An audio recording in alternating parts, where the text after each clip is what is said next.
Dear ministers, authorities and friends, climate change is the most severe challenge that humanity faces this century. Fighting it urgently is a global ethical imperative. Global warming brings us a fight on two fronts: mitigation by decarbonizing our economies, and, as importantly, adaptation, building resiliency in our territories to face the extreme weather events that are already disrupting livelihoods of millions of people around the world. In Latin America, we know this very well as a region of particular vulnerability. My own country, Chile, exhibits 7 of the 9 UN vulnerability criteria. To bring adaptation to a higher level at COP25, for the first time in a COP, Chile organized a ministerial dialogue on adaptation, highlighting the urgency of this theme, especially for developing countries with capacity limitations to sufficiently safeguard territories and most vulnerable populations.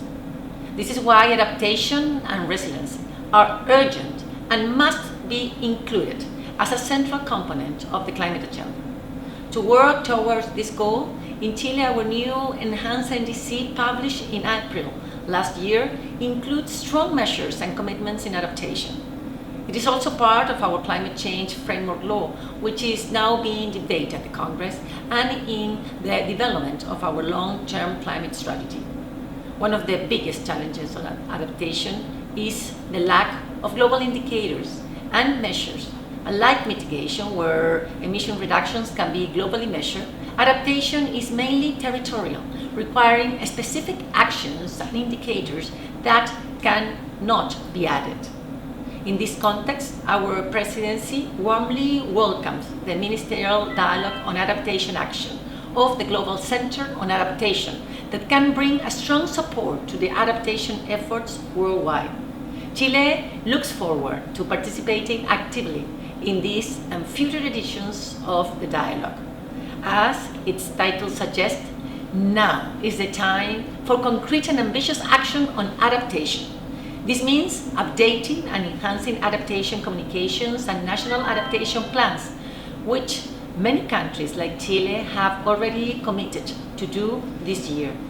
COVID-19 has allowed us to see in fast motion the effects that the global crisis on climate change will bring us. We must recover from COVID-19 greener and more resilient. We must use this crisis to recover better. It means incorporating a strong focus on adaptation in the recovery from COVID-19. It means enhancing financial flows to support adaptation, both from private and public sectors. We are working on measures in resilience infrastructure, water efficiency and sanitation, nature-based solutions, habitat restoration and coastal defense, creating quality jobs while protecting our economies from the future harm.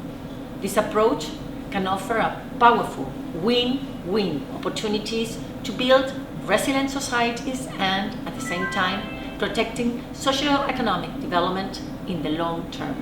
It is time for the international community to react decisively to the scale of the challenge we have.